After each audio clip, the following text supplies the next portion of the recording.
Hey, Basement Movie Room.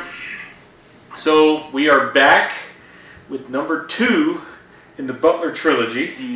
And this time we watched what is more an ensemble than it is a true direct Butler film, but he's as close as you get to a main character. He was number 1 billing. So. Yeah. RockNRolla, which is kind of Guy Ritchie's return to the London gangster scene after having Snatch, Lock, Stock, and Two Smoking Barrels, and then Snatch.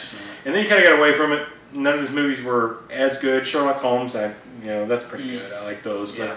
But he was back in 2008 with RockNRolla. Lots of people in this movie. You have Gerard Butler, Idris Elba, Toby Kebbell, Tom Wilkinson, Mark Strong, and then a bunch of Tom Hardy, Jeremy Piven, Ludacris, Chris Bridges. He's billed as Chris Bridges in this one. We do not use the Ludacris name in this one. And then there's like a lot of other kind of like British actors you're going to recognize in it that Ritchie's used before. But nonetheless, this movie is, I'd almost say it's about Lenny, Tom Wilkinson's character, because it really all centers around Lenny.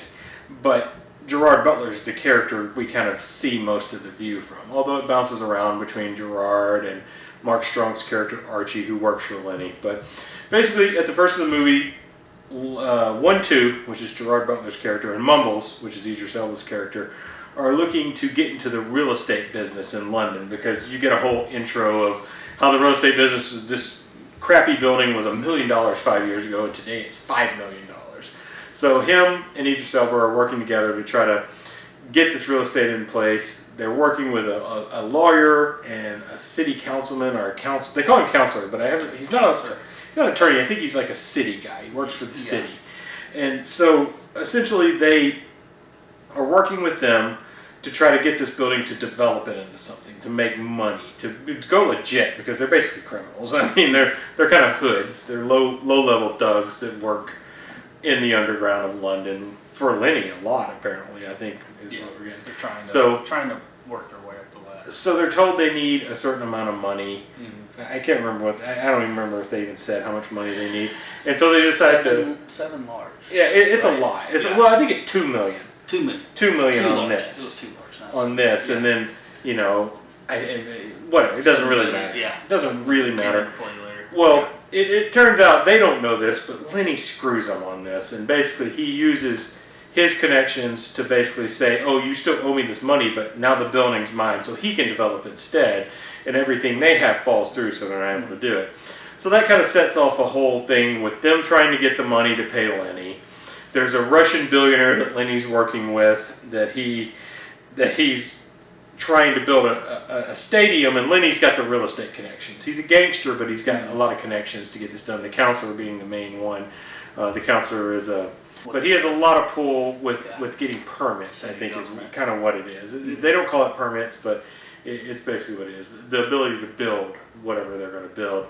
So he's working with the Russian. The Russian's using an accountant who's played by Tandy Newton, who also is involved with 1-2, Gerard Butler's character. And so the Russian's moving money around to do this deal with Lenny, and meanwhile, Tandy Newton's feeding information to Gerard Butler to steal the Russians' money when they get it. So it all kind of plays roundabout. And everybody the Russian falls in love with her. The Russian's in love with Tandy Newton. 1-2 is having a relationship with her as well. There's a whole painting sub-storyline with the Russian gives the painting to Lenny, Tom Wilkinson's character, and it's stolen from his apartment by his stepson, Johnny Quid, who's played by Toby Kebbell. It's a very involved movie. Great job. Toby Kebbell. He's amazing. He's the best part of the movie, really. Yeah. He's a junkie. He's a famous rock star, but he's also a junkie. His agents or promoters are Jeremy Piven and Ludacris, Chris Bridges. So it all kind of plays into where everything kind of connects together ultimately in this film. And we all, there's still $7 million. Then the Russian goes to get $7 more million, and Tandy Newton gets 1-2, and Mumbles to still, and Handsome Bob, played by Tom Hardy, provides some of the best comedy in the movie, to be honest, because he comes out as gay to Gerard Butler, and you get the story that they did something after he came out. There's a scene where he tells Butler that he is gay, and he's been in love with him for 5 years, Mm-hmm. and he's going to jail tomorrow. Yeah, he's supposed to do 5. And so his 5 spot. Butler's like, oh God, why? No. Yeah.